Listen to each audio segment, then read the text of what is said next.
Hi guys, welcome back to our channel. As you can see, it's just me today. Allie's not here because I'm going to be sharing something that you guys have been asking about for a long time. My coming out story. Look at that rainbow. Also, I think it might be upside down. Wow, is it bad that I don't know which way the pride flag goes? Oh wow, where do I start? My coming out story isn't really much, I feel like. So I officially came out when I was 20 years old. I think coming out to myself was the longest part of the coming out process. I'm from Prince Edward Island. It's a little island off the east coast of Canada and it's small. Like, it's really small. I wasn't really exposed to many gay people. The only representation that I had was on the TV, like Ellen. Oh, and A Shot at Love with Tila Tequila, which was like The Bachelor, but bisexual. If anyone remembers that, please let me know because I can't be alone with that. And the internet. When I was a kid in the 90s and in the early 2000s, the internet was like dial-up. It was like my family's shared home computer. I did definitely Google some risque things. Sorry, awkward. But besides that, I didn't really know anyone. High school, that's when different people started coming out, but there was only a few people. I really felt like they weren't accepted. They were bullied and they were made fun of. I think that in general, a lot of people, just and me included, didn't feel like it was a safe place to come out, so we didn't. And then when I was 18, I moved to Halifax, which is where we live now. I feel like my world kind of opened up more. It's a bigger city, there's more people. I was able to kind of go on my own journey and see who I am and who I was. I was like 19 years old, like had some feelings, and then when I was 20, I officially came out as a lesbian. I spent so much time actually on YouTube watching couples like Shannon and Cami, and like Stevie and her girlfriend Sarah at the time, and Allie Hills and her girlfriend Tori at the time, like OG Megan and Whitney. They're still together. I spent so much time watching YouTube and searching out representation and seeing if maybe I could be like them. Growing up, gay didn't really seem like an option. I was from such a small place and no one was gay. That just wasn't a thing. So I mean, I couldn't be gay because no one's gay. Like, I can't, that can't be me. I was kind of willing to just, at that point in my life as a teenager, to just be comfortable with pretending I was straight for forever and dating men that I didn't have a connection with, just because I felt like I had to. I felt like there was no other choice. Seeing all of this different representation online really opened up my eyes as to what a lesbian is. Up until this point in time, I was sure that to be a lesbian, I'd have to cut off all my hair, I'd have to wear snapback hats, I'd have to wear exclusively flannel.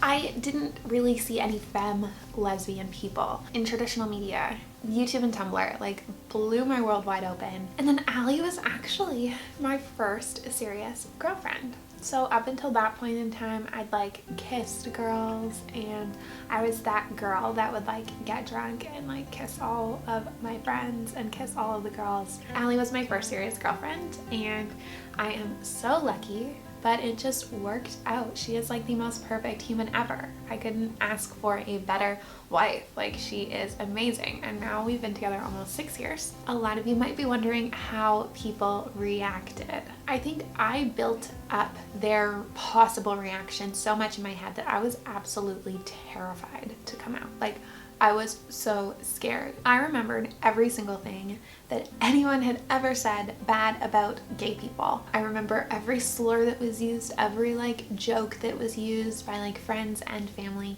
and they were all like engraved in my mind. I was like, well, when I was 7, my blank person said this thing, so they must hate gay people and I can't come out. I was really, really scared to come out, and I was one of those people that is really lucky, and my family and friends all took it really well. When I came out to my family and friends, no one really treated me any differently. Everyone was really accepting.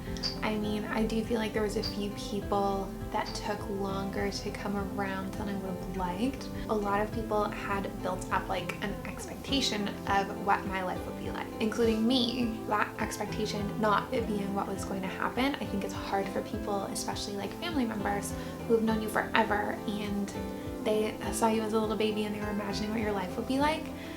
Your life not turning out the way that people had expected, I think, can be hard. It's almost like they have to mourn who they thought you were and the life that they thought you had, if that makes any sense. I was really lucky and everyone was really accepting and I had a really, really good coming out. I was really, really lucky. There's not even really anything else to say besides that I told people I was gay and people said, okay. And that was it. And I was really, really lucky. I know a lot of people don't have that. I am very grateful that I had a good experience. Something else you guys might be wondering is, did I ever date boys?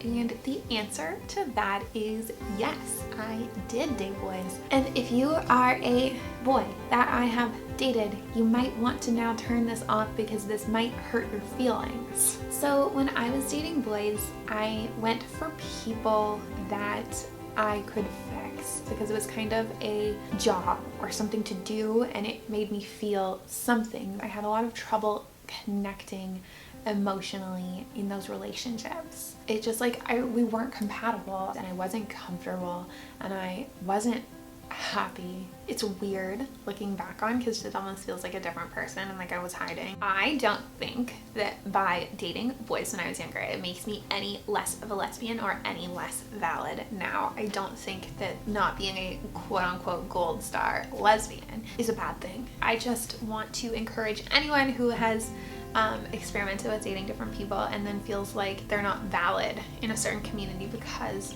of their past. No matter your past, you are valid in the community, and however you choose to identify, the way that you identify isn't up to anyone else to decide.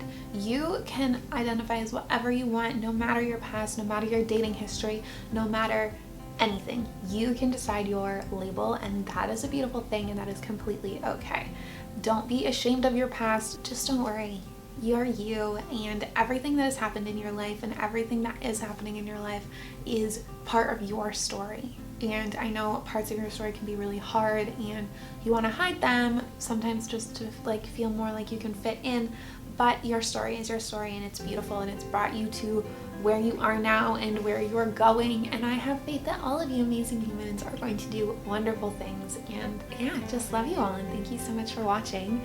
That is my coming out story. Thank you so much for watching. That's all I have to say. Okay, you're all amazing and I hope you are having a wonderful day, and yeah, maybe I'll see you again around here soon. Okay, bye guys.